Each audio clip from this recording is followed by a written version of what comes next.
आणि आता आपण पाहणार आहोत सुपरफास्ट 100 बातम्या।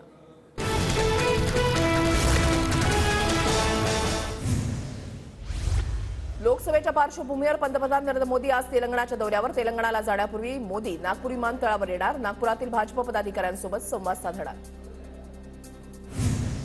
आगामी निवडणुकांच्या पार्श्वभूमीवर विचारपूर्वक बोलायचं असेल तर योजनांवर बोला, मात्र वादग्रस्त वक्तव्य टाळा। केंद्रीय मंत्रिमंडळाच्या बैठकीमध्ये पंतप्रधान मोदींच्या मंत्र्यांना सूचना। निवडणुकीदरम्यान कोणालाही भेटताना विचारपूर्वक भेटा, शरद पवार प्रमोद महाजन यांच्या भेटीचं उदाहरण देत मोदींकडून मंत्र्यांना सल्ला।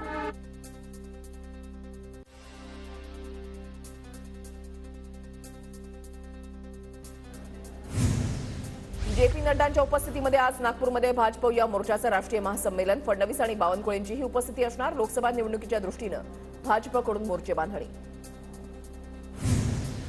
अमित शाह उद्या जळगाव जिल्ह्याच्या दौऱ्यावर। सागर पार्क मैदानावर शाहच्या उपस्थितीमध्ये युवा संमेलन कार्यक्रम। सभेचीही तयारी सुरू। उद्धव ठाकरेंचा आज मावळ लोकसभेचा मतदारसंघामध्ये जनसंवाद दौरा। पनवेल, खोपोली आणि उरणमध्ये उद्धव ठाकरेंच्या जाहीर सभा। लोकसभेच्या पार्श्वभूमीवर ठाकरे मैदानात। मोदींनी जाहीर केलेल्या पॅकेजपैकी किती निधी बिहारला मिळाला? आम्हीही मोदींच्या भूलथापांना फसलो होतो। कामांपेक्षा आता केवळ नावं बदलणं सुरू। मोदी गॅरंटी म्हणजे जुमला। उद्धव ठाकरेंची मोदींवर जोरदार टीका।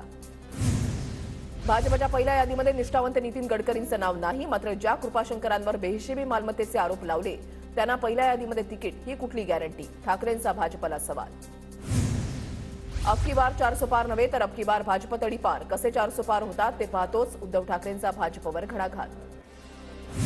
भाजप ईव्हीएम घोटाळा करून जिंकला तर देशामध्ये मोठा असंतोष निर्माण होईल। ईव्हीएमवरून उद्धव ठाकरेंचा भाजपवर निशाणा। उद्धव ठाकरेंवर उत्तर देण्यासारखं काही राहिलं नाही। दारुण पराभव होणार असल्यानं ईव्हीएमवर बोलायला लागले आहेत। देवेंद्र फडणवीसांचा उद्धव ठाकरेंवर निशाणा। शिरूर मतदारसंघामधील शरद पवारांच्या सभेनंतर आता अजित पवारांची प्रत्युत्तर सभा। आज संध्याकाळी 4 वाजता अजित पवारांची बनसरमध्ये सभा। पवारांच्या टीकेला अजित पवार काय उत्तर देणार याकडे लक्ष। राष्ट्रवादी काँग्रेसकडून बँकेला पत्र। पवार गटाकडून आर्थिक व्यवहार होऊ नयेत यासाठी बँकेला पत्र। पक्ष अजित पवार गटाला मिळाल्यानंतरही पक्ष कार्यालयासह बँक खातं पवार गटाच्या ताब्यात। दक्षिण मुंबईच्या जागेसाठी राहुल नार्वेकरांकडून मोर्चे बांधणी। वरळीकरांना काम करणारा खासदार मिळेल, राहुल नार्वेकरांचं वक्तव्य। शिक्षक आमदार कपिल पाटलांकडून नव्या पक्षाची घोषणा। समाजवादी गणराज्य पार्टी असं पक्षाचं नाव। नितीश कुमार भाजपसोबत गेल्यानं कपिल पाटलांकडून जेडीयूला रामराम। जयंत पाटील आणि जितेंद्र आव्हाड यांनी घेतली उद्धव ठाकरेंची भेट। कोल्हापूर आणि सांगली लोकसभा मतदारसंघाबाबत चर्चा झाल्याची सूत्रांची माहिती। इंदापूरमध्ये एका लग्नात सुप्रिया सुळे आणि हर्षवर्धन पाटलांची भेट। सुप्रिया सुळेंनी हर्षवर्धन पाटलांसोबत संवाद साधला। सुप्रिया सुळेंसोबत मवियाच्या मेळाव्याला संग्राम थोपटेंची उपस्थिती। पुढील काळामध्ये मवियासोबतच काम करणार असल्याचं थोपटेंचं स्पष्टीकरण। भाजपही आता बारामती लोकसभा मतदारसंघाच्या कामाला। मंत्री चंद्रकांत पाटील पुण्यामध्ये बारामती, शिरूर, पुणे लोकसभा मतदारसंघाचा आढावा घेणार। आज बैठकीचं आयोजन। तुमचा खासदार पारदर्शक आयुष्य जगतो, मी कुठे आहे तुम्हाला 24 तास माहिती असतं। सोशल मीडियावरून टीका करणाऱ्या चाकणकर आणि अजित पवारांना सुळेंचं उत्तर। 15 वर्ष सुप्रिया सुळेंसोबत काम केलं। बारामतीमध्ये अजितदादांनीच कामं केली। दादांनी केलेल्या कामाच्या पेपरची कॉपी करून सुप्रिया सुळे आतापर्यंत मतं मागत आहेत। रुपाली चाकणकरांचा सुप्रिया सुळेंना टोला। मोदींनी अकोल्यामध्ये येऊन लढावं, मी अकोल्यातूनच लढणार। प्रकाश आंबेडकरांचं थेट पंतप्रधान मोदींना आव्हान। वंचित मवियाचा घटक याबाबत आम्हालाही संभ्रम, आंबेडकरांचं सूचक वक्तव्य। काँग्रेस आणि शिवसेनेमध्ये 15 जागांवरून वाद। शिवसेना राष्ट्रवादीमध्ये 9 जागांवरून वाद। 6 मार्चपर्यंत जागा वाटप व्यवस्थित झालं तर चांगलं होईल, प्रकाश आंबेडकरांचं सूचक वक्तव्य।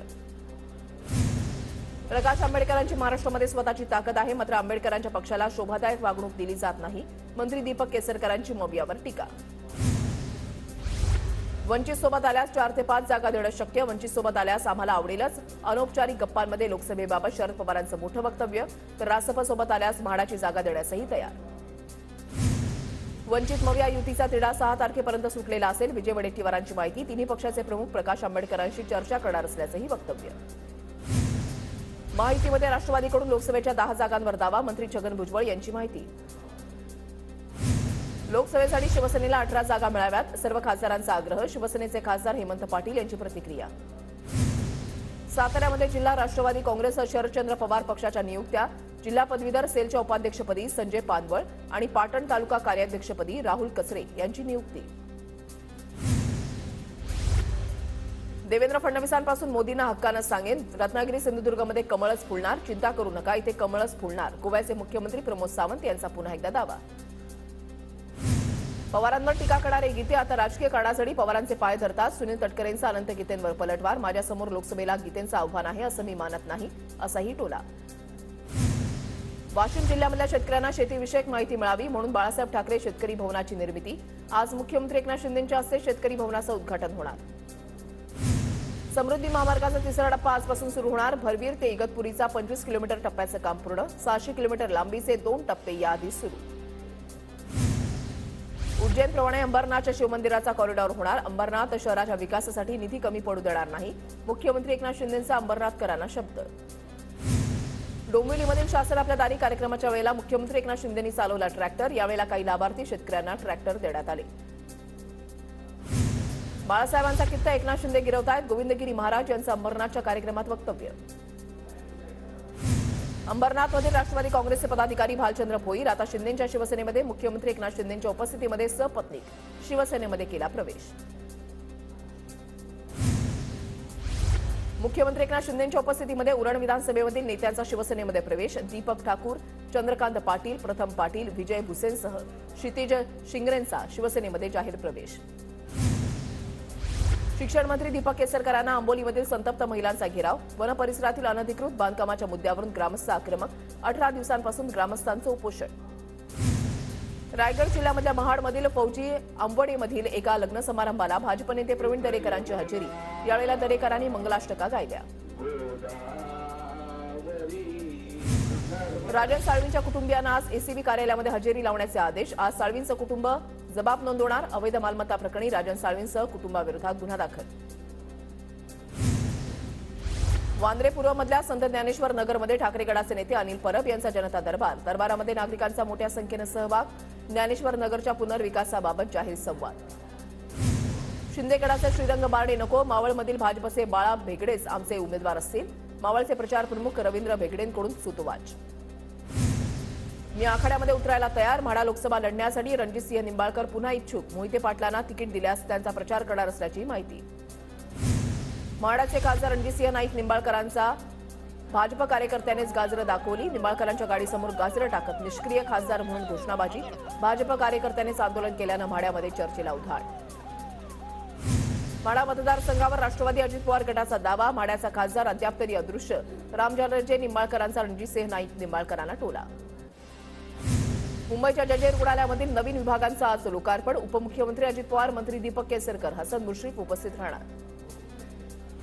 पुणे महापालिकेची थकबाकी वसुलीसाठी कर आकारणी मोहीम. महापालिका हद्दीमध्ये समाविष्ट झालेल्या 39 गावांमधील मिळकतधारकांना तिप्पट कर आकारणी.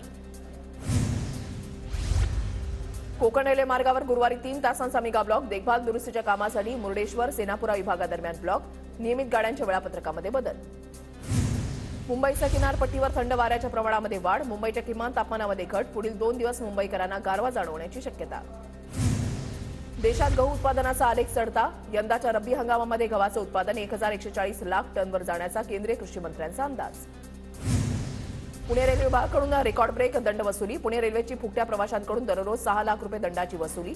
फेब्रुवारी महिन्यामध्ये 22,000हून अधिक फुकट्या प्रवाशांवर कारवाईचा बडगा. पुणे मार्केट यार्डमध्ये पालेभाज्यांची आवक वाढली. कोथिंबीर, मेथीसह इतर पालेभाज्यांच्या दरामध्ये घट, तर इतर फळभाज्यांचे दर स्थिर असल्याची व्यापाऱ्यांची माहिती. गोंदिया आगाराला 43 शिवाई बस मिळणार. प्रदूषण विरहित पर्यावरणपूरक शहरासाठी शिवाई बसेस सुरू करण्याचा परिवहनचा निर्णय. रत्नागिरीमधल्या नवीन जेट्टीचं काम तत्काळ थांबवण्याचे केंद्रीय पुरातत्व विभागाचे आदेश. जयगड किल्ल्याच्या बुरुजाला तडे गेल्याचे आरोप झाल्यानं पुरातत्व विभागाकडून दखल.